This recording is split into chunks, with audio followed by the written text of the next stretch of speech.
Hello दोस्तों, कैसे हो? आपका स्वागत है त्रिपाण स्टडी सेंटर में। आज जो हम करने जा रहे हैं बीए फाइनल ईयर के जो है सेमेस्टर फिफ्थ। देखिए, ये सेमेस्टर फिफ्थ का जो है competitive political and system UK and USA. हमारा यूके जो था सिलेबस ख़त्म हुआ, अब हमारा जो है यूएसए पे हम आए हैं। यानी ये फिफ्थ सेमेस्टर का है, बीए फाइनल ईयर के बच्चे के हैं जिनके इन्होंने पॉलिटिकल साइंस लिया है। आज जो हम करेंगे फर्स्ट चैप्टर करेंगे ठीक है। ये हमारा यूनाइटेड किंगडम ऑफ अमेरिका के विषय में होगा। अमेरिका के संविधान का निर्माण, making of the American constitution, जो कि बहुत काफ़ी इंपॉर्टेंट चैप्टर है। इसमें हम अमेरिका के संविधान के विषय में जानेंगे कि वहाँ पर किस प्रकार के रूल रेगुलेशन अपनाए जाते हैं और अपने जो है अर्थव्यवस्था को कैसे मजबूत करते हैं, और इसमें जो है पॉलिटिकल पार्टी की अपनी क्या विशेषता होती है। लेकिन ये सब करेंगे तब करेंगे जब हम चैप्टर स्टार्ट करेंगे। लेकिन चैप्टर स्टार्ट करने से पहले एक बात जो मैं हमेशा कहता हूँ, जिसको आपको सोचना भी चाहिए, विचार भी करना चाहिए और अमल भी करना चाहिए, वो ये है कि जब भी वीडियो देखिए पूरा देखिए, क्योंकि अधूरा जानकारी सदैव खतरनाक होता है। साथ में एक इंपॉर्टेंट बात ये भी रहता है, अगर आप पहली बार वीडियो देख रहे हो तो लाइक शेयर सब्सक्राइब करना मत भूलना। क्योंकि दोस्तों, लाइक कीजिएगा तो बनाने वाले का मनोबल बढ़ता है, सब्सक्राइब कीजिएगा तो इससे ये होता है कि जब भी मैं कोई वीडियो डालूंगा उसका नोटिफिकेशन आपको समय रहते मिल जाएगा। और देखिए, शेयर का मतलब ये होता है कि आपके थ्रू न जाने किन बच्चों को हेल्प मिल जाए, ये आप भी नहीं जानोगे। इसलिए जो है आप शेयर जरूर करो, ठीक है। व्हाट्सएप स्टेटस पे भी लगाओ। दोस्तों, एनएसएस सेंटर जो है कई मानने में बहुत से बच्चों के लिए हेल्पफुल है, चाहे वो 8th क्लास हो, 9th 10th 11th 12th हो, चाहे वो एनआईएस बोर्ड के बच्चे हों, ठीक है, चाहे बीए एमए के बच्चे हो, सभी क्लासों के लिए कुछ ना कुछ जो है त्रिपाण सेंटर में उपलब्ध है। तो इसलिए आपके लिए ज़रूरी है कि आप सब्सक्राइब करके इसको चैनल को जो है सेव कर लो, नहीं तो बाद में अगर रिसर्च करोगे तो शायद आपको ये चैनल प्राप्त ना हो। तो इसलिए सोचना नहीं, विचार नहीं करना है, सब्सक्राइब करके जो है अपने पास सेव करना है। दोस्तों, ये तो बात था आपके लिए, लेकिन अब देखते हैं हमारा आज टॉपिक क्या है। आज जो हम बात करेंगे संघीय न्यायपालिका एवं न्यायिक पुनरीक्षण का, जिसमें फेडरल जुडिकल्स एंड जुडिकल रिव्यूज़ के विषय में चर्चा होगी यहाँ पर, जिसमें origin of the federal judicial यानी संघीय न्यायपालिका के संगठन, जो कि बीए फाइनल ईयर के बच्चों के लिए जो है, जो फिफ्थ सेमेस्टर में है, उनके लिए पॉलिटिकल साइंस के लिए ये बहुत ही इंपॉर्टेंट चैप्टर है, जिसमें हम न्यायपालिका के संगठन के विषय में चर्चा करेंगे यूएसए के लिए, ठीक है। इसमें अगर बात किया जाए यूएसए के न्यायपालिका के विषय में, तो इसमें एक बात आती है जिसमें फार्गुसन और मैके हेनरी ने साफ शब्दों में ये बात कहा था कि सभी संगठित समाजों के लिए न्यायालय का होना अनिवार्य है, परंतु उनका संगठन तथा उनके कार्य सरकार के रूप में जो है राजनीतिक सिद्धांतों, सामाजिक तथा आर्थिक संबंधों तथा रीति रिवाजों की विभिन्नता के कारण अलग अलग होते हैं। न्यायालय का होना अनिवार्य इसलिए है क्योंकि विधान पालिका के द्वारा जो कानून बनाए जाते हैं उनके व्याख्या तथा कानून को तोड़ने वाले को दंड देने के लिए एक अलग जो है संस्था होना अति आवश्यक है। यह संस्था न्यायालय करती है, इसलिए इस संस्था के जो है न्यायपालिका कहते हैं। और संघीय सरकार की सफलता के लिए एक शक्तिशाली न्यायपालिका का होना और भी अनिवार्य बना देता है। संघीय सरकार में न्यायपालिका इतनी शक्तिशाली होनी चाहिए ताकि सरकार तथा जो है जनता का जो है सम्मान प्राप्त कर सके। यानी सम्मान प्राप्त करना जनता के लिए अत्यंत महत्वपूर्ण रह जाती है। अगर संघ सरकार का अर्थ होता है तो केंद्र तथा प्रांतों में शक्तियों का विभाजन भी जरूरी होता है।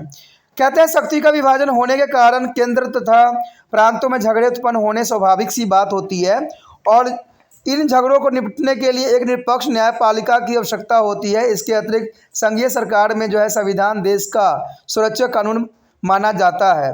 संविधान की स्वच्छता को बनाए रखने के लिए स्वतंत्र न्यायपालिका की बहुत आवश्यक होती है ताकि संविधान की रक्षा की जा सके। कहते हैं संयुक्त राज्य अमेरिका में भी संघीय सरकार की स्थापना की गई थी, और इसलिए संविधान निर्माता न्यायपालिका के महत्व को अच्छी तरह से समझते भी थे।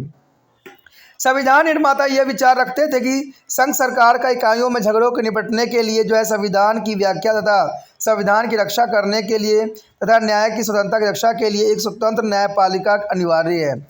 और इन जो है आवश्यकताओं को महसूस करते हुए संविधान निर्माता ने सरकार के तीसरे अंग अथवा न्यायपालिका की स्थापना किया। और संविधान के तीसरे अनुच्छेद के न्यायपालिका को संगठन तथा शक्ति का वर्णन भी किया गया, और तीसरे अनुच्छेद में लिखा भी गया है कि संयुक्त राज्य न्यायिक शक्तियों एक जो है सुप्रीम कोर्ट और छोटे न्यायपालिका की निहित होगी, जिन्हें कांग्रेस समय समय पर स्थापित भी करेगा। यानी the judicially power of the United State shall be of vestal of the supreme court and the such inferiors court and the congress may be form to time ordinance and the establish. तो ये बात साफ शब्दों में कहा गया था, जिसमें गिरफ्त ने भी अपनी बातों को यहाँ दोहराया था। इसमें उन्होंने कहा था कि इस अनुच्छेद को स्पष्ट है कि संविधान निर्माताओं ने जो संघीय न्यायपालिका की सरकार के तीनों अंगों का तीसरा सदस्य बनाया है, जो सदस्यों को किसी तरह का जो है कम महत्व नहीं है। अब बात यहाँ पर हम करें तो न्यायालयों का जो है प्रकार, काइंड ऑफ कोर्ट, तो कहते हैं संयुक्त राज्य अमेरिका में दो तरह की अदालतें होती है। एक संघीय न्यायालय होता है जिसको फेडरल कोर्ट कहते हैं, और राज्य न्यायालय जिसे स्टेट कोर्ट कहते हैं। ये दोनों तरह के जो अदालत एक दूसरे से स्वतंत्र होते हैं, परंतु सामान्य उद्देश्य की पूर्ति के लिए इन दोनों अदालतों में संबंध भी है। और इस अध्याय में केवल हम संघीय न्यायपालिका के वर्णन करेंगे, जो कि बहुत काफ़ी इंपॉर्टेंट रहेगा। कहते हैं बात करें संघीय न्यायालय के दो भागों में बांटा जा सकता है, एक संवैधानिक न्यायालय यानी कॉन्स्टिट्यूशनल कोर्ट तथा व्यवस्थापक न्यायालय यानी लेजिस्लेटिव कोर्ट। कहते हैं संवैधानिक न्यायालय में जो होती है, बहुत इंपॉर्टेंट आता है कॉन्स्टिट्यूशनली कोर्ट में, कि संवैधानिक न्यायालय के न्यायालय है जिन्हें संविधान के द्वारा ठीक है तीसरे अनुच्छेद की शक्ति के अधीन स्थापित भी किया गया है। यह न्यायालय है सुप्रीम कोर्ट यानी अपीली सक्रिय न्यायालय यानी circuit of court of the appeal तथा न्याय जिला न्यायालय यानी डिस्ट्रिक्ट कोर्ट। संविधान में केवल जो है सुप्रीम कोर्ट का वर्णन किया गया है और कांग्रेस की शक्ति भी दी गई है। वह जो है निम्न न्यायालय की स्थापना करे, और इसके प्रकार जो है अपीली सर्किट न्यायालय यानी circuit court of the appeal तथा जिला न्यायालय डिस्ट्रिक्ट कोर्ट की स्थापना कांग्रेस ने की है। इन दोनों प्रकार के न्यायालयों के संगठन तथा क्षेत्र अधिकार को कानूनों द्वारा निश्चित किया गया है। केवल जो है सुप्रीम कोर्ट को कांग्रेस जो है समाप्त नहीं कर सकती है, क्योंकि सुप्रीम कोर्ट का वर्णन संविधान में किया गया है। तो ये काफ़ी इंपॉर्टेंट बात यहाँ पर रह जाती है। कहते हैं अगर सन 1953 ईस्वी में बात करें कांग्रेस के कोर्ट ऑफ क्लेम्स यानी कोर्ट ऑफ क्लेम्स की व्यवस्थापक की, तो कहते हैं न्यायालय की श्रेणी के निकाल कर ये घोषणा कर दी गई थी कि इसकी स्थापना संविधान के तीसरे अनुच्छेद के अंतर्गत हुई है, और इस प्रकार कोर्ट ऑफ क्लेम्स को संवैधानिक न्यायालय में श्रेणियों में सम्मिलित कर दिया गया है। इसी तरह कोर्ट ऑफ कस्टम्स और पेस्टिस अपील्स जिसकी स्थापना 1910 ईस्वी में की गई थी, कांग्रेस ने जो है 1956 में जो है व्यापक श्रेणियों में निकाल कर संवैधानिक न्यायालय की श्रेणी में शामिल किया है। अंततः आजकल कोर्ट ऑफ क्लेम्स तथा कोर्ट ऑफ कस्टम्स और पेस्टिस जो है अपील्स भी संवैधानिक श्रेणी के अंतर्गत ही आते हैं। अगर हम बात करें यहाँ व्यवस्थापक न्यायालय का लेजिस्लेटिव कोर्ट का, तो कहते हैं संवैधानिक न्यायालय तथा व्यवस्थापक न्यायालय में इतना ही अंतर है कि संवैधानिक न्यायालय की स्थापना तीसरे अनुच्छेद के अधीन की गई है, जबकि सर्वव्यापक न्यायालय की स्थापना कांग्रेस के कानून के अधीन की जाती है। यह न्यायालय जो है संयुक्त राज्य अमेरिका के न्यायिक शक्ति का प्रयोग नहीं करते हैं, और इन न्यायालयों की स्थापना कांग्रेस अपने पास के कानूनों को लागू करने में सहायता करने के लिए करती है। कोलंबिया के जिले में जो है व्यवस्थापक न्यायालय है आजकल कस्टम्स कोर्ट यानी कोर्ट ऑफ कस्टम्स मिलिट्रीज अपीलों का court, the court of the military appeals इत्यादि व्यवस्थापक न्यायालय के अंतर्गत ही आते हैं। संवैधानिक न्यायालय के जो है न्यायाधीश तथा जो है सर्वव्यापक न्यायालय के न्यायाधीशों की नियुक्तियां जो है राष्ट्रपति द्वारा की जाती है, परंतु संवैधानिक न्यायालय के न्यायाधीशों की नियुक्ति के लिए सीनेट की स्वीकृति लेनी पड़ती है, जबकि जो है व्यवस्थापक न्यायालय के न्यायाधीशों की नियुक्ति के लिए जो है सीनेट की स्वीकृति की आवश्यकता नहीं होती है, और संवैधानिक न्यायालय के केवल महाभियोग के ढंग से ही हटाया जा सकता है, जबकि व्यवस्थापक न्यायालय के अधीन न्यायाधीशों को जो है अन्य ढंगों से हटाए जाने की प्रावधान यहाँ पर किया गया है। यहाँ पर आ गया है संघीय न्यायालयों का अधिकार क्षेत्र यानी scope of the judicialism of federal court, यानी अमेरिकन के संविधान के तीसरे अनुच्छेद के जो है दूसरे भाग में संघीय न्यायालय के अधिकार क्षेत्र का यहाँ वर्णन किया गया है। संघीय न्यायालय के पास उन्हीं विषयों में मुकदमा आते हैं जिनका संविधान में या तो स्पष्ट वर्णन किया गया है, जो संविधान में दी गई शक्तियों में निहित होती है। संघीय न्यायालय की जो है परामर्श देने का अधिकार प्राप्त नहीं है। ये बहुत इंपॉर्टेंट बात है कि संघीय न्यायालयों की परामर्श देने का अधिकार प्राप्त नहीं है, और संघीय न्यायालय का अधिकार क्षेत्र इस प्रकार कुछ दिए गए हैं जो आपके समक्ष है। सबसे पहली बात तो यहाँ पर आता है संघीय संविधान के अंतर्गत कानून और औचित्य से संबंधित मुकदमे इसमें देखे जाते हैं। संघीय कानून के विदेश से की गई संधियों को संबंधित मुकदमे भी होते हैं, और नौ सेना तथा समुद्री व्यवस्था से संबंधित मुकदमे भी इसमें देखे जाते हैं, जो कि बहुत काफ़ी इंपॉर्टेंट यहाँ बात रह जाती है। अगर साथ में देखा जाए इसके साथ भी जो है राजदूतों को जो है विदेशी कौशलियों तथा अन्य मिनिस्टरों से संबंधित मुकदमे भी इसमें देखे जाते हैं। वे सभी झगड़े जिनमें संयुक्त राज्य अमेरिका एक पक्ष में है या दो से अधिक राज्य के मध्य सभी झगड़े इसमें देखे जाते हैं। विभिन्न राज्यों के नागरिकों के झगड़े भी इसमें देखे जाते हैं और एक ही राज्य के नागरिकों में विभिन्न राज्यों द्वारा दी जाने वाली भूमि के स्वामित्व से संबंधित झगड़े भी इसके अंतर्गत आता है। कहते हैं वह सभी झगड़े जो संयुक्त राज्य अमेरिका के किसी राज्य तथा नागरिक तथा किसी विदेशी राज्य तथा उनसे नागरिकों के मध्य हो, इन सब चीज़ों को देखा जाता है। बात अगर हम यहाँ करें संविधान के 11वें संशोधन के अनुसार संयुक्त राज्य अमेरिका के किसी भी राज्य पर केवल अन्य राज्य द्वारा ही उसकी स्वीकृति के बिना मुकदमा चलाया जा सकता है। राज्य के नागरिक विदेशी नागरिकों किसी राज्य पर उसकी स्वीकृति के बिना मुकदमा नहीं कर सकता है और वह भी राज्य के न्यायालय यानी स्टेट कोर्ट में ही चलाया जाता है। तो जो कि बहुत काफ़ी इंपॉर्टेंट बात यहाँ आता है। अगर बात करें निम्नलिखित मुकदमे संघीय न्यायालय में सुने जा सकते हैं, परंतु संविधान के एकमात्र अधिकार संघीय न्यायालय को नहीं दिया है। कांग्रेस के पास यह शक्ति है कि वह जो मुकदमा चाहे संघीय न्यायालय के एकमात्र अधिकार में दे दे अथवा जिन मुकदमों को चाहे राज्य के अदालतों को दे दे। तो ये काफ़ी इंपॉर्टेंट यहाँ पर बात आ जाती है कांग्रेस के लिए। कहते हैं अगर आजकल देखा जाए तो संघीय न्यायालय के संबंधी मुकदमे का एक अधिकार प्राप्त भी होता है। वे सभी मुकदमे जिनमें संयुक्त राज्य अमेरिका अथवा कोई राज्य एक पक्ष में हो, उनमें मुकदमा शामिल नहीं है और इसमें राज्य तथा उसके नागरिकों के मध्य कोई झगड़ा हो। कहते हुए सभी मुकदमे को जो राजदूतों तथा विदेशी कौशलियों से संबंधित होते हैं इसमें देखा जाता है और संयुक्त राज्य अमेरिका के कानून के विरुद्ध किए गए अपराधों के मुकदमे भी इसके अंतर्गत आते हैं। बात यहाँ करें संयुक्त राज्य अमेरिका के कानून के अधीन शुरू किए गए दंडों को अपराधों को संबंधी मुकदमे में, तो नौसेना तथा सामूहिक व्यवस्था के संबंध में मुकदमे जो है पेटेंट्स राइट्स, कॉपीराइट्स के मुकदमे भी इसमें देखे जाते हैं, जो कि बहुत काफ़ी इंपॉर्टेंट है। अगर दिवालेपन के संबंधी मुकदमा हो तो इसको भी इसमें के अंतर्गत ही आता है। इन सब विषयों के अतिरिक्त विषय जो संघीय न्यायालय के क्षेत्राधिकार में समावर्ती क्षेत्राधिकार में आते हैं, इन विषयों में संबंधी मुकदमे संघीय न्यायालय तथा राज्य के न्यायालय में सुने जा सकते हैं, जो कि बहुत इंपॉर्टेंट बात है। और यह मुकदमा करने वाले पर निर्भर करता है कि मुकदमा संघीय न्यायालय में करता है अथवा राज्य के न्यायालय में, परंतु प्रतिपक्षी को यह अधिकार है कि वह प्रार्थना पत्र देकर इस मुकदमे को राज्य के न्यायालय में से संघीय न्यायालय के पास ले जाए। यानी ले जाने का पूरा अधिकार जो होता है उपभोक्ता का होता है, जो कि अपना पक्ष रखते हैं, जो कि बहुत काफ़ी इंपॉर्टेंट बात यहाँ आ जाती है। यदि बात यहाँ पर करें संघीय संवैधानिक न्यायालय के संगठन का, तो कहते हैं organisation of the federal constitution of court. तो हम पहले वर्णन कर चुके हैं कि कांग्रेस के 3रे अनुच्छेद के अधीन जो संवैधानिक न्यायालय की स्थापना की गई है उनकी संख्या 3 है, यानी जिला कोर्ट, डिस्ट्रिक्ट कोर्ट जिसे कहते हैं, अपीली सक्रिय न्यायालय यानी सर्किट कोर्ट ऑफ अपील और सुप्रीम कोर्ट। ठीक है, सुप्रीम कोर्ट के जो है इसमें इंपॉर्टेंट रोल रहता है, लेकिन हम इन तीनों के संगठन तथा शक्तियों के वर्णन के बारे में भी जानना हमारे लिए अत्यंत महत्वपूर्ण विषय बनता है। अगर बात यहाँ पर करें जिला न्यायालय की यानी डिस्ट्रिक्ट कोर्ट की, तो इसमें आपको ये बात जरूर पता होना चाहिए कि संघीय न्यायालय के सबसे निचले दर्जे के न्यायालय को जिला न्यायालय का नाम दिया गया है। यानी सबसे नीचे दर्जे का ये होता है।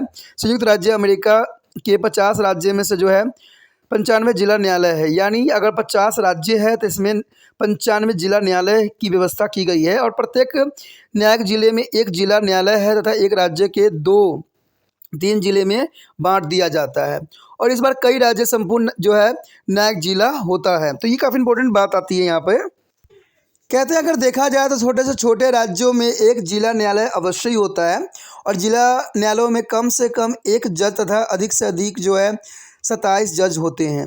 जजों की संख्या जिला न्यायालय के कार्यभार पर निर्भर करता है। जिन जिला न्यायालयों के काम अधिक होता है उनमें जजों की संख्या भी अधिक होती है। आजकल संयुक्त राज्य अमेरिका के जिला न्यायालयों के जजों की कुल संख्या जो है 307 है, यानी जिला की जो देखा जाए तो 307 जजों की संख्या है और जिला न्यायालय के जजों की नियुक्ति राष्ट्रपति सीनेट की स्वीकृति से ही करता है। यानी राष्ट्रपति करता है लेकिन इसके सीनेट की स्वीकृति होना अत्यंत महत्वपूर्ण रहता है। इसे कार्य की अवधि अच्छे सदाचार के ऊपर निर्भर करता है कि कैसा उसका है, गुड बिहेवियर के ऊपर डिपेंड करता है कि अच्छे सदाचार रहेंगे तो उसके जो है कार्यकाल बढ़ाई भी जा सकती है। जिला न्यायालय के जजों के उसी जिले में रहना पड़ता है। जज का स्थायी कार्यालय अपने जिले के किसी मुख्य नगर में ही होता है, जो कि बहुत काफ़ी इंपॉर्टेंट बात यहाँ रहती है। अगर बात करें क्षेत्र अधिकार का तो इसमें ये बात साफ हो जाती है कि जिला न्यायालय के पास केवल आरंभिक मुकदमे ही आते हैं और इन न्यायालय में अपील का कोई मुकदमा नहीं आता है। इन न्यायालय के पास वही मुकदमे आते हैं जिनकी आरंभ जिला न्यायालय में ही होती है, परंतु कई बार राज्य की अदालतों में आरंभ किए गए मुकदमे इन जिला न्यायालय में परिवर्तन कर किए जाते हैं। साधारण व्यक्ति को यह जानकारी नहीं होती कौन सा मुकदमा जिला कोर्ट में जाएगा और कौन सा मुकदमा जो है राज्य के न्यायालय में जाएगा। यह जानकारी अनुभवी वकीलों को ही होती है। जिला कोर्ट में निम्नलिखित प्रकार से मुकदमे आरंभ हो सकते हैं, जैसे कि यहाँ दिखाया गया है।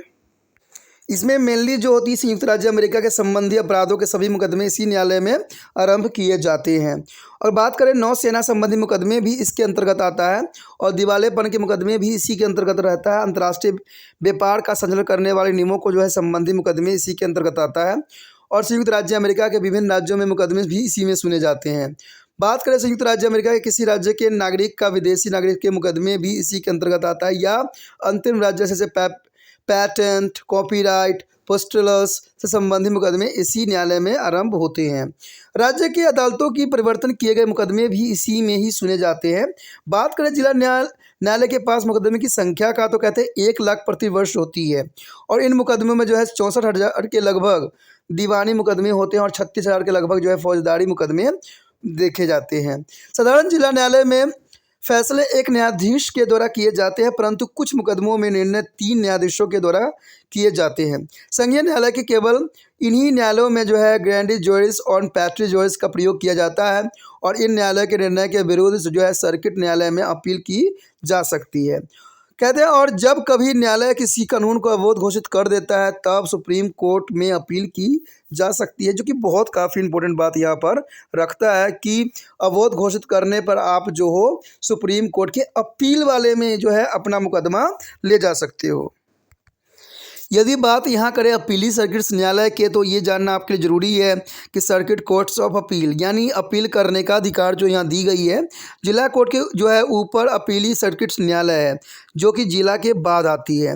इन न्यायालय में सन जो है 1948 ईस्वी पूर्व संघीय अपीलों कोर्ट को कहते थे और इस न्यायालय की स्थापना जो था 1851 में की गई थी, जो कि बहुत काफ़ी इंपॉर्टेंट है। इसका निर्माण सुप्रीम कोर्ट के भार को कम करने के लिए किया गया था कि सुप्रीम कोर्ट के कम से कम भार मिले और छोटी छोटी मुकदमा जो है सुप्रीम कोर्ट में ना जाए, इसलिए जो है इसकी जो है पुण्य संगठन अपील कोर्ट की जो है स्थापना किया गया था, जो 1948 इससे पूर्व संघीय में बनाया गया था और इसकी स्थापना जो था 1891 में की गई थी। कहते हैं अगर हम अपीली सर्किट न्यायालय की कुल संख्या जो है 11 माना गया है, यानी 11 जो है कुल संख्या है अपीली सर्किट न्यायालय की कुल अमेरिका में। इनमें से 11 में से एक सर्किट न्यायालय जो है कोलंबिया के ज़िले में है और बाकी 10 सर्किट न्यायालय न्यूयॉर्क क्षेत्र में पाए गए हैं। कहते हैं संयुक्त राज्य अमेरिका के न्यायालय की दृष्टि से 10 न्यायिक क्षेत्र में बांटा गया है। प्रत्येक कहते हैं न्यायिक क्षेत्र में एक सर्किट न्यायालय भी है और इन क्षेत्र का विभाजन क्षेत्रफल और जनसंख्या के आधार पर नहीं किया गया है, बल्कि इनका विभाजन जो है मुकदमे की संख्या के आधार पर किया गया है। प्रत्येक सर्किट न्यायालय में कम से कम 3 न्यायाधीश और अधिक से अधिक 15 न्यायाधीश होते हैं, परंतु मुकदमे को सुनने के लिए जो है 2 न्यायाधीशों जो है कोरम अनिवार्य है, यानी कोरम होना अनिवार्य होता है और ये साधारणतः मुकदमे सुनने के लिए 3 न्यायाधीशों का जो है डिवीज़न बैठता है। कहते हैं कई बार जो है महत्वपूर्ण मुकदमे को सुनने के लिए सभी न्यायाधीश जो है फुल बैच के रूप में बैठते हैं और सुप्रीम कोर्ट का प्रत्येक न्यायाधीश अपने निजी क्षेत्र के सर्किट न्यायालय के न्यायिक कार्रवाई में भाग भी ले सकता है। परंतु सुप्रीम कोर्ट के कुल जो है 9 न्यायाधीश होते हैं और सर्किट न्यायालय की संख्या 11 है, तो ये भी बहुत बड़ी विडंबना है। कहते हैं इसलिए 2 न्यायाधीशों को 2 से अधिक सर्किट न्यायालय में बैठने का अधिकार दे दिया गया है, क्योंकि कहते हैं न्यायाधीश 9 है और 11 जो है न्यायालयों की संख्या है, तो ये बात बड़ी अजीब लगती है कि 2 न्यायाधीशों के बैठने का जो है प्रावधान किया गया है।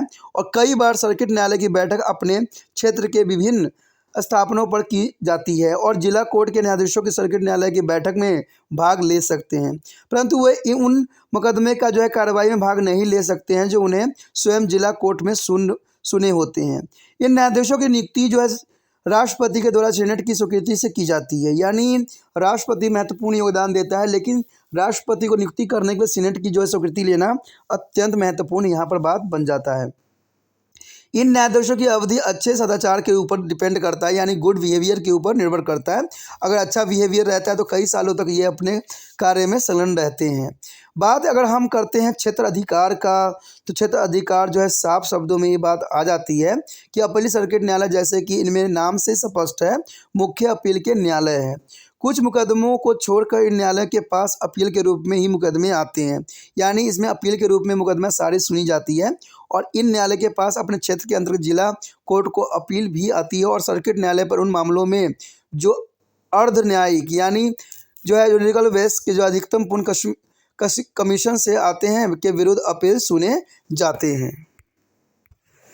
कहते हैं अगर देखा जाए तो कुछ एक जो होते हैं मुकदमे का छोड़कर सर्किट न्यायालय के निर्णय अंतिम माना जाता है। जिस मुकदमे संविधान की व्याख्या का प्रश्न हो उसको मुकदमे में सुप्रीम कोर्ट के पास अपील की जा सकती है। और इसी तरह जब सर्किट कोर्ट राज्य कानून को या संयुक्त राज्य के संधियों के अवैध घोषित कर देती है तब उन निर्णय के विरुद्ध जो है सुप्रीम कोर्ट में अपील की जा सकती है। दूसरे मुकदमे में सुप्रीम कोर्ट की स्वीकृति से ही अपील की जा सकती है, और इस तरह अधिकांश मुकदमे जो है सर्किट न्यायालय में ही समाप्त हो जाते हैं। यह न्यायालय प्रति वर्ष जो है 5,000 से अधिक अपील सुनते हैं, जो कि बहुत काफ़ी इंपॉर्टेंट है। बात करें सर्वोच्च न्यायालय की तो कहते हैं सुप्रीम कोर्ट की, तो वो काफ़ी इंपॉर्टेंट है, जिसके विषय में हम अब चर्चा करने जा रहे हैं। तो सुप्रीम कोर्ट के बारे में क्या है देखते हैं। बात आती है सुप्रीम कोर्ट की। सुप्रीम कोर्ट जो है अमेरिका में बहुत काफ़ी अपना महत्वपूर्ण स्थान रखता है। कहते हैं संयुक्त राज्य अमेरिका के संघीय न्यायालय के सबसे शिखर पर जो है सुप्रीम कोर्ट है। सुप्रीम कोर्ट सबसे उच्च और सर्वमान्य है। संविधान के 3रे अनुच्छेद में ये लिखा भी गया है कि संयुक्त राज्य के न्यायाधीश शक्ति का सुप्रीम कोर्ट और ऐसे छोटे न्याय में निहित होगी जिन्हें कांग्रेस समय समय पर स्थापित करेगा, यानी कांग्रेस के यहाँ पर महत्वपूर्ण योगदान दिया गया है। The judicial power of the United States shall be vested on the Supreme Court and such as inferior to court of a Congress may from time to time or enter and the establish। यानी इसमें अगर मुनेरे कोई बात जाने तो मुनेरे ने साफ शब्दों में ये बात कहा था कि संविधान में केवल एक संघीय न्यायालय सर्वोच्च न्यायालय को व्यवस्था अवश्य ही की गई है। संविधान की अन्य धारा में यह स्पष्ट कर दिया गया है कि सर्वोच्च न्यायालय के अधीन अन्य न्यायालयों की जो है स्थापना हो सकती है। यदि कांग्रेस ऐसा करना आवश्यक समझे तो कांग्रेस ने अपने इस अधिकार का प्रयोग जो है अन्य न्यायालयों की स्थापना भी किया है। और इस अनुच्छेद से स्पष्ट है कि संयुक्त राज्य अमेरिका के संविधान में केवल सुप्रीम कोर्ट का ही वर्णन किया गया है। इस तरह इस न्यायालय की स्थापना जो है संविधान के अंतर्गत अनिवार्य ठहराया भी गया है। और जिला कोर्ट जो है सर्किट कोर्ट की तरह सुप्रीम कोर्ट के जो है कांग्रेस समाप्त नहीं कर सकता, यानी कांग्रेस के का अधिकार नहीं है कि इसको समाप्त कर सकता है। सरकार के दूसरे अंगों जो है कांग्रेस तथा राष्ट्रपति की तरह सुप्रीम कोर्ट की स्थापना भी संविधान के आदर्शों के अनुसार ही की गई है। सुप्रीम कोर्ट की स्थापना जो है 1789 ईस्वी में किया गया था, जो कि बहुत काफ़ी इंपॉर्टेंट यहाँ पर बात आती है कि न्यायाधीश एक्ट जो है जुडिकली एक्ट जो है 1789 के द्वारा की गई थी। आरंभ में 2 जो है बैठकें न्यूयॉर्क के वालेस्टेन में हुई थी, परंतु इसमें एक भी मुकदमा नहीं आया था, जो कि काफ़ी इंपॉर्टेंट बात यहाँ पर आती है। इसके पश्चात अगर देखा जाए तो इसके 2 बैठकें जो है फिलाडेल्फिया में हुई थी। फिलाडेल्फिया से जो है ये काफ़ी इंपॉर्टेंट आता है कि जिसमें हटाकर इसे वाशिंगटन में ले जाया गया, यानी पहले ये फिलाडेल्फिया में थी और उसके बाद वाशिंगटन में इसको ले जाया गया। आज का सुप्रीम कोर्ट जो है वाशिंगटन में ही स्थित है। सर्वोच्च न्यायालय बहुत शक्तिशाली है और इसमें फाइनल ने साफ शब्दों में इसको कहा था कि सर्वोच्च न्यायालय एक ऐसी सर्किट में है जिसे सारे संघीय ढांचों का स्थिर बनाया गया है। The supreme court is the cement and which is the fix from to the wall of federal structure. तो ये काफ़ी इंपॉर्टेंट बात यहाँ पर रहता है। अगर बात करें सुप्रीम कोर्ट के न्यायाधीशों की संख्या की तो ये साफ आपको समझ में आ जाना चाहिए कि सर्वोच्च न्यायालय के न्यायाधीशों की संख्या जो है कांग्रेस द्वारा निश्चित की गई, यानी कांग्रेस जो है इसके दायित्व के लिए अग्रसर है कि कांग्रेस ही निश्चित करती है कि न्यायाधीशों की संख्या कितनी होगी। कहते हैं 1789 में सुप्रीम कोर्ट के स्थापना के समय इसमें एक मुख्य न्यायाधीश तथा 5 अन्य न्यायाधीश थे। कहते हैं अर्थात सुप्रीम कोर्ट के कुल 6 सदस्य थे और सन 1801 ईस्वी में सुप्रीम कोर्टों की सदस्यों की संख्या 6 से घटाकर 5 कर दी गई थी। सन 1869 में इसकी संख्या जो है 9 निश्चित कर दी गई थी और आजकल भी इसकी संख्या जो है 9 ही है। इसमें एक मुख्य न्यायाधीश तथा 8 अन्य न्यायाधीश होते हैं, जो कि बहुत इंपॉर्टेंट है। बात करें अगर न्यायाधीशों की नियुक्ति की, तो वो भी बहुत इंपॉर्टेंट बात आता है यहाँ पे। तो नियुक्ति के जो अंतर्गत आता है, न्यायाधीशों की नियुक्ति राष्ट्रपति द्वारा जो है सीनेट के परामर्श और स्वीकृति से की जाती है। यानी यहाँ पर जो है राष्ट्रपति बेशकली जो है न्यायाधीशों की नियुक्ति करता है, लेकिन सीनेट की परामर्श के से वो नहीं कर सकता। यानी सीनेट की जो है यहाँ पर बहुत महत्वपूर्ण भूमिका रहती है। संविधान में न्यायाधीशों की योग्यताओं का वर्णन नहीं किया गया है। इसका अर्थ यह हुआ कि राष्ट्रपति जिस व्यक्ति को चाहे न्यायाधीश नियुक्त कर सकता है। यानी योग्यता जब नहीं होगी तो ये बहुत बड़ी समस्या होगी। यानी राष्ट्रपति किसी को भी न्यायाधीश नियुक्ति कर सकता है, पर शर्त यह है कि सीनेट उस व्यक्ति की नियुक्ति की स्वीकृति दे दे। यानी सीनेट में अगर उसकी जान पहचान है तो उसको जो है नियुक्ति होना कोई बड़ी बात नहीं रह सकता। अर्थात राष्ट्रपति सीनेट की स्वीकृति से ही किसी भी व्यक्ति को नियुक्त कर सकता है। यह नियुक्तियां जो है साधारणतः राजनीतिक आधार पर ही की जाती है। और कहते हैं 1968 में राष्ट्रपति जॉनसन द्वारा प्रस्तावित एल्वे फोर्टस के नाम पर सीनेट ने अपनी जो है स्वीकृति देने से इनकार कर दिया था।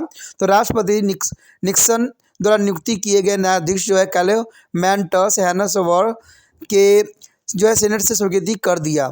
यही नहीं बल्कि राष्ट्रपति निक्सन के जब इसके बदले हैरिस कैरवेल्स का नाम भेजा तो उसे भी सीनेट ने रद्द कर दिया। और कहते हैं 1881 में पहली बार एक महिला श्रीमती सेनेडा एकोनोरो सर्वोच्च न्यायालय के न्यायाधीश नियुक्त की गई। कहते हैं अक्टूबर 1991 में सीनेट में राष्ट्रपति बुश द्वारा मनोनीत जो है कैरोलिन्स थॉमसन को सुप्रीम कोर्ट का न्यायाधीश बनाने के लिए स्वीकृति दे दी गई। इस प्रकार जो है न्यायाधीशों की नियुक्ति करते समय राष्ट्रपति को बड़ा ही सतर्क रहना पड़ता है और जो है प्रसिद्ध वकीलों तथा न्यायाधीशों कार्य में जो है शिकायत प्राप्त अविवादित व्यक्तियों को ही इस पद पर नियुक्त किया जाता है। फेरेंस और मैकहेनरी ने साफ शब्दों में इस बात को जो है अपने कहा था कि कुछ न्यायाधीश जो है प्रभावशाली, अधिकांश औसत योग्यता के और सामान्य श्रेणी के हैं, और सम ऑफ द जज haves the valiance more haves been to be average valiant and whether few have spread decidedly merit. तो ये बहुत काफ़ी इंपॉर्टेंट यहाँ पर बात रह जाती है। अगर बात करें अवधि की तो वो भी बहुत काफ़ी इंपॉर्टेंट है। तो इसमें जो बात आती है अगर अवधि की किया जाए, यानी कितने समय के लिए इसको रखा जाता है, तो ये भी बहुत इंपॉर्टेंट बात है।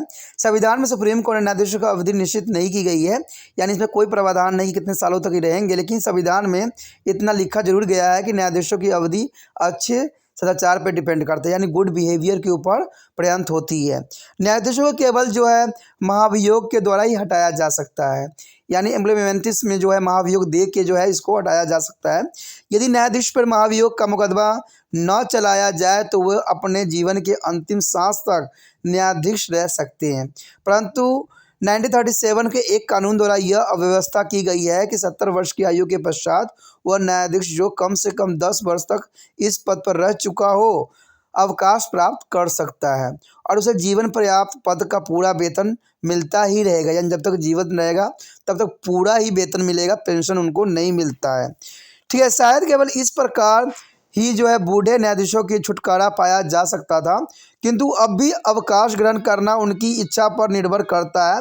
कहते हैं न्यूयॉर्क में हिज ब्लैकर ने 83 साल की आयु में अवकाश ग्रहण किया था, और 1790 से लेकर 1790 से लेकर जो है 1969 तक केवल जो है 101 व्यक्ति को सुप्रीम कोर्ट के न्यायाधीश के रूप में कार्यरत किया गया, जो कि बहुत इंपॉर्टेंट है। देखिए 1719 से लेके 1979 तक सिर्फ 101 न्यायाधीशों की ही कार्यभार किया गया था।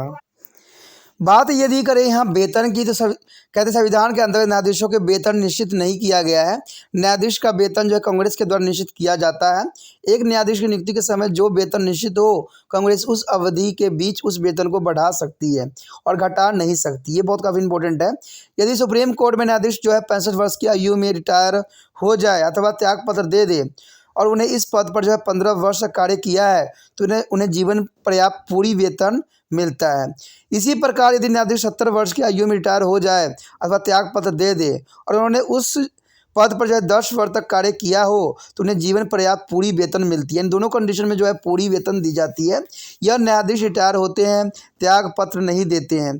जब वो रिटायर होने के पश्चात भी संघीय न्यायाधीश रहते हैं और किसी भी छोटे न्यायालय में काम करने के लिए इनको भेजा जा सकता है। कहते हैं सुप्रीम कोर्ट के मुख्य न्यायाधीशों को अन्य न्यायाधीशों के जो है अपेक्षा अधिक वेतन मिलती है। मुख्य न्यायाधीशों की कानूनी शक्ति अन्य न्यायाधीशों के समान नहीं होती है। मुख्य न्यायाधीशों का कार्य सुप्रीम कोर्ट के अध्यक्षता करना, मुकदमे को फैसले पर उनका शेष न्यायाधीशों के अधिकार प्रभाव नहीं होता है और सभी निर्णय जो है बहुमत से किए जाते हैं, जो कि बहुत काफ़ी इंपॉर्टेंट बात यहाँ पर आती है। यहाँ पर बात आती है अगर न्यायाधीशों के उनके पदों से हटाए जाने के लिए, तो कहते हैं पहले ही हमने बता चुके हैं कि महाभियोग द्वारा ही उनको हटाने का प्रावधान किया गया है। न्यायाधीशों की अवधि संविधान के अंतर्गत निश्चित नहीं की गई है। वो उस समय तक अपने पद पर कार्य रह सकते हैं जब तक महाभियोग द्वारा उनको अपने पद से हटाया नहीं जाता। महाभियोग का यहाँ पर अर्थ दोस्तों यही होता है कि इसमें 2/3 की बहुमत होना जरूरी होता है। सीनेट के जो सदस्य होते हैं, ठीक है, तो उसमें जो है 2/3 की बहुमत होना जरूरी होता है। यानी देखा जाए तो 3/2 की जो बहुमत होती है बहुत इंपॉर्टेंट रहता है यहाँ पर इनको हटाने के लिए। कहते हैं प्रतिनिधि सदन को जो है न्यायाधीशों पर जो है दोष आरोपण करने का अधिकार है और सीनेट उसकी जांच पड़ताल करती है। यानी अगर मान लीजिए कोई न्यायाधीशों पर अगर गलत दोष आरोपण किया गया है तो सीनेट का पूरा अधिकार होता है कि जांच पड़ताल करने के बाद ही न्यायाधीशों के लिए जो है महाभियोग का जो है प्रावधान किया जाए। यदि सीनेट उसे 2/3 बहुमत से पास कर दे तो राष्ट्रपति उस न्यायाधीश को हटा देता है। यानी 2/3 के बहुमत जरूरी होती है, तो इसमें सीनेट जो होती है उसको हटाने के लिए जो है राष्ट्रपति इसमें वचनबद्ध हो जाता है। अभी तक केवल जो है सिल्वेस्टर चेल्स नामक न्यायाधीश पर जो है महाभियोग चलाया गया था, लेकिन वह भी निर्दोष पाया गया और उसको भी नहीं हटाया गया। कहते हैं अगर अधिवेशन तथा गणपूर्ति की बात करें तो यहाँ सुप्रीम कोर्ट का जो अधिवेशन है प्रतिवर्ष अक्टूबर मास के प्रथम सोमवार से आरंभ होती है और जून मास के मध्य में समाप्त हो जाता है। सुप्रीम कोर्ट का विशेष अधिवेशन मुख्य न्यायाधीश द्वारा बुलाए जा सकते हैं, परंतु मुख्य न्यायाधीश जो है सुप्रीम कोर्ट का विशेष अधिवेशन उसी समय बुलाता है जब उसकी बहुत आवश्यक हो। तो ये बहुत काफ़ी बात यहाँ जरूरी हो जाती है कि जब जरूरत पड़ता है तभी बुलाई जाती है। और इस प्रकार विशेष अवसरों को छोड़कर सुप्रीम कोर्ट के न्यायाधीशों जो है प्रतिवर्ष 4 मास का अवकाश रहता है। सुप्रीम कोर्ट की बैठक प्रति मास 2 सप्ताह के लिए होती है और शेष 2 सप्ताह अवकाश रहता है। इन 2 सप्ताह में न्यायाधीश जो है मुकदमे का अध्ययन भी करते हैं तथा मुकदमे पर अपनी राय भी लिख के दे सकते हैं। इसलिए 2 सप्ताह ही बैठक होती है और इन 2 सप्ताहों में मंगलवार, बुधवार, वीरवार और शुक्रवार को मुकदमे को सुनवाई की जाती है, जो कि बहुत काफ़ी इंपॉर्टेंट है। अगर देखा जाए तो शनिवार को सभी न्यायाधीश सुबह एकत्र होते हैं और सप्ताह में सुने गए मुकदमे का जो है विचार विमर्श भी करते हैं। रविवार का दिन छुट्टी का दिन होता है और सोमवार को निर्णय किए जाते हैं, इसलिए सोमवार को निर्णय दिवस भी कहा जाता है। यानी अमेरिका के लिए जो होता है निर्णय दिवस के रूप में जो है सोमवार को माना जाता है। न्यायाधीश जो है प्रतिदिन 12 बजे दिन के कार्य आरंभ करके जो है 4 साढ़े 4 बजे तक समाप्त कर देते हैं। तो ये काफ़ी इंपॉर्टेंट है यहाँ पर इनकी कार्य प्रणाली के विषय में। अगर बात करें सुप्रीम कोर्ट के अधिवेशन के लिए जो है गणपूर्ति 6 हैं और प्रत्येक फैसला जो है बहुमत से ही किया जाता है, परंतु कोई फैसला कानूनी नहीं माना जाता है जब तक उसके पक्ष में 4 मत न हो अथवा दोनों पक्षों के मत बराबर हो। कहते हैं तब उस मुकदमे का दोबारा कार्यवाही की जाती है और प्रायः निम्न न्यायालय के निर्णय को ही कायम रखा जाता है। सुप्रीम कोर्ट के सभी निर्णय और मतों को संयुक्त राज्य रिपोर्ट में छापा जाता है ताकि जनता की जो है कानूनदाता उन निर्णयों तथा मतों का अध्ययन कर सके, जो कि काफ़ी इम्पोर्टेंट है। अगर बात करें यहाँ पर क्षेत्राधिकार की, तो क्षेत्राधिकार में तो बात यही आती है कि संविधान के 3 अनुच्छेद की धारा 2 के अनुसार जो सर्वोच्च न्यायालय के अधिकार क्षेत्र में सभी मुकदमे को जो कि संविधान संयुक्त राज्य के कानून और उनके अंतर्गत की गई संधियों के संबंधित होते हैं। अन्य राज्यों तथा संवैधानिक क्षेत्रों तथा वर्णित दूतों की मामले होते हैं। नौ सेनाधिकार तथा समुद्री जो अधिकार सभी मामले ऐसे सब झगड़े जो इसमें आते हैं और इसमें 2 या 2 से अधिक राज्य के बीच एक राज्य तथा किसी अन्य राज्य के नागरिकों के बीच 2 विभिन्न राज्य के नागरिकों के बीच एक राज्य के नागरिकों के बीच किसी अन्य राज्य द्वारा दी गई भूमि के बारे में ही इसमें मुकदमा होती है। अगर साफ शब्दों में देखा जाए तो इसमें यही कहा गया है कि 2 अगर राज्यों को आपस में झगड़ा होती है तो इसमें जो है न्यायाधीश जो है अपना क्षेत्राधिकार दिखाता है और उस मुकदमे की सुनी जा सकती है। बात करें आरंभिक क्षेत्राधिकार का, तो इसमें बहुत इंपॉर्टेंट बात आता है। तो इसमें पहला तो आता है कि आरंभिक क्षेत्राधिकार। सुप्रीम कोर्ट के पास केवल 2 तरह के मुकदमे आरंभिक क्षेत्राधिकार के अंतर्गत आते हैं। प्रथम जो है राजदूतों, कौशलियों तथा अन्य मंत्रियों के संबंधी मुकदमे, यानी those of the affecting to the ascenders other public minister and councillors. दूसरे वो मुकदमे जिनमें एक या अधिक राज्य एक पक्ष में हो, यानी दो या दो से अधिक राज्य एक पक्ष में होते हैं, तो ऐसे मुकदमे यहाँ सुने जाते हैं। सुप्रीम कोर्ट के आरंभिक क्षेत्राधिकार का स्पष्ट है कि सुप्रीम कोर्ट के आरंभिक क्षेत्राधिकार की शक्ति बहुत सीमित है और बहुत कम मुकदमे जो आरंभिक क्षेत्राधिकार के अंतर्गत सुप्रीम कोर्ट के पास आते हैं। बात यहाँ करें अपीली क्षेत्राधिकार का, तो इसमें बहुत इंपॉर्टेंट आता है। सर्वोच्च न्यायालय के सामने अधिकतर मुकदमे जो है तो है अपीली के रूप में आते हैं, अपीलिंग की जाती है। इसमें मुनैर ने साफ शब्दों में कहा था कि दो तरह के मुकदमे को छोड़कर राजदूतों और कौंसिल तथा अन्य मंत्रियों के संबंधी मुकदमे तथा जिनमें राज्य पक्ष में हो, बाकी सब मुकदमे सुप्रीम कोर्ट के पास ही निम्न संघीय न्यायालय तथा अन्य न्यायालयों में आते हैं। आज का साधारणतः अपीलों के मुकदमे का ढंग जो है अप्रत्यक्षण लेख से हैं और लेख का सर्वोच्च न्यायालय की तरफ से भी निम्न न्यायालय के आदर्श होते हैं और मुकदमे का जो है पुण्य रिकॉर्ड भी जिनका निर्णय उस कोर्ट में किया जाता है। मुकदमे में निराश व्यक्ति सुप्रीम कोर्ट को जो है अपना जो है दरवाज़ा खटखटाता है और सुप्रीम कोर्ट जो है उसको अच्छे से अच्छे जो है फैसला देने के लिए वचनबद्ध होता है। तो ये जो है अपीलिंग जो है कोर्ट के लिए कई मायने में इंपॉर्टेंट है। ठीक है दोस्तों, इसी के साथ हमारा ये टॉपिक खत्म हो जाता है। आगे के टॉपिक जो है सुप्रीम कोर्ट की भूमिका तथा स्थिति। देखिए भूमिका क्या है वो जानना आपके लिए अत्यंत महत्वपूर्ण है, तो अगला टॉपिक देखना आप नहीं भूलना, क्योंकि वो टॉपिक नहीं देखोगे तो ये टॉपिक अधूरा रह जाएगा। क्योंकि हर एक टॉपिक, हर एक पार्ट को देखना आपके लिए अत्यंत महत्वपूर्ण बन जाता है। तो हर एक पार्ट को देखना आपके लिए ज़रूरी भी रहता है। और साथ में ज़रूरी ये भी बात रहता है कि अगर आप पहली बार वीडियो देख रहे हो तो लाइक से सब्सक्राइब के साथ जो है दूसरे दोस्तों के साथ शेयर करना मत भूलना। इसमें सब्सक्राइब करना आपके हित में रहेगा, क्योंकि आपको पता है कि त्रिपाण स्टडी सेंटर जो है आपके फाइनल ईयर के जो होगा 6 सेमेस्टर के वीडियो आपके लिए यहीं पे उपलब्ध होगा और कहीं उपलब्ध नहीं होगा। तो इसलिए जो है सब्सक्राइब करके रख लेना, आपके फ़ायदे में रहेगा। क्योंकि आप जब भी त्रिपाण स्टडी सेंटर को रिसर्च कीजिएगा तो वो जो है अपना नाम बदल देता है, क्योंकि त्रिपाण और वो 53 कर देता है। तो इस वजह से जो है मेरे चैनल आप नहीं देख पाओगे, नहीं सही जो है मार्गदर्शन आपको प्राप्त हो पाएगा। इसलिए जितना हो सके इसको जो है सब्सक्राइब करके रख लीजिए, ये बहुत काफ़ी आपके लिए फ़ायदेमंद होगा। क्योंकि आपको पता है कि त्रिपाठी सेंटर सिर्फ आपके लिए नहीं है, एमए क्लास के बच्चों के लिए भी फ़ायदेमंद है। तो इसको सोचना नहीं, विचार नहीं करना है, जितना हो सके दूसरे बच्चों के साथ शेयर भी करना है, जिससे कि वो भी बच्चे इस वीडियो का फ़ायदा उठा सके। तो इसमें सोचना नहीं है, विचार नहीं करना है, सिर्फ आपने एक कार्य करना है जो कि बहुत ज़रूरी है। आपने क्या करना है, यूट्यूब से जो है लिंक को कॉपी करना है और व्हाट्सएप स्टेटस पे लगा देना है।